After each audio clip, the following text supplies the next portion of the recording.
Asthma. What is asthma? Asthma is a disease that affects the lungs and the airways. It can cause the airways to become swollen, narrow, and have an increase in mucus, which makes it hard to breathe. What are the signs and symptoms of an asthma attack? Those signs and symptoms are coughing, wheezing, shortness of breath, chest tightness, and feeling tired. But you can manage your asthma by knowing your triggers and taking your medications. Did you know there are 235 million people in the world who are suffering from asthma? Asthma is often uh, underdiagnosed, untreated. Asthma deaths will increase in the next 10 years if urgent action is not taken. I'm sure everyone in the room may have a family member or friend who may be suffering from asthma. Knowing these tips can save your friends or family members' life. It can give them a better quality of life. I am a nurse educator and I talk to people all the time about asthma. And you'd be amazed at how many people are on allergy or asthma medication. They don't know the signs and symptoms of asthma. They don't know their triggers. Why? Because no one has never told them about allergy testing. No one has never told them the signs and symptoms of an asthma attack. I always tell people to talk with their doctor to see about scheduling an allergy test because the allergy test will tell them specifically what their triggers are. I talk to people all the time about asthma triggers, interventions, also talking to the doctor about an asthma action plan. An asthma action plan has 3 colored zones, has green, yellow, and red. And each zone tells you what symptoms you may be having, and then it tells you how to use your inhalers and how often to use it according to those zones. And following that asthma action plan can save your life, may even save you a trip to the ER. So that's what we're going to be talking about today is the common triggers that you can avoid and that avoiding these triggers can decrease the severity of an asthma attack. And those common triggers are cold weather, environmental factors, irritants, dust mites, and pets. So let's talk about the first trigger, cold weather. Cold weather can cause breathing difficulties. Those with asthma, when they're outdoors, they really need to breathe through their nose.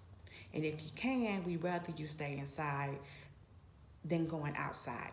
But if you do go inside, you should make sure that you're bundled up really good and that you are talking through the scarf when you want to talk so that you breathe in warm air instead of breathing in cold air that's getting down into your lungs.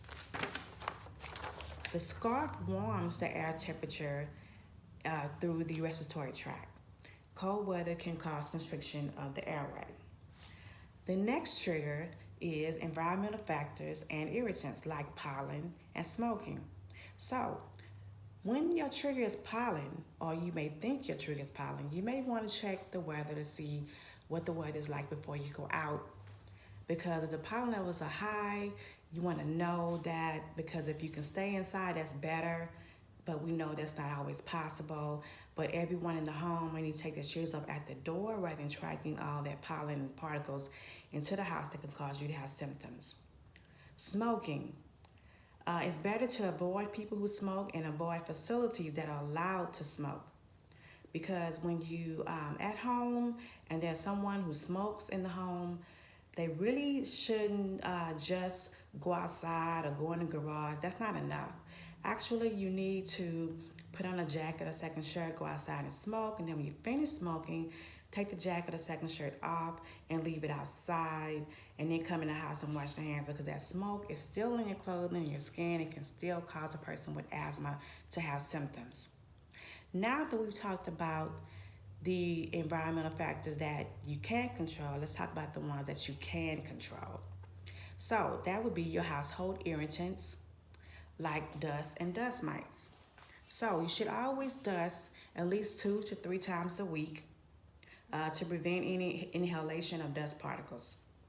You should vacuum at least once a week. You should clean your vents that are up in the ceilings. Those should be kept clean. If you have ceiling fans, those need to be kept clean, free of dust and dirt. You should change your air filters for your AC You should change those once a month and make sure you get the ones that say allergen free. And then you want to make sure that when you're sleeping, you want to use a hypoallergenic pillow. And then also get a hypoallergenic mattress as well, like allergen free. As long as it says something like that along those matters, that's fine. That will help you with dust mites. Our next trigger and last trigger is pets. Pets is a part of our family, but asthma is really a disease that pets can really cause you to have problems.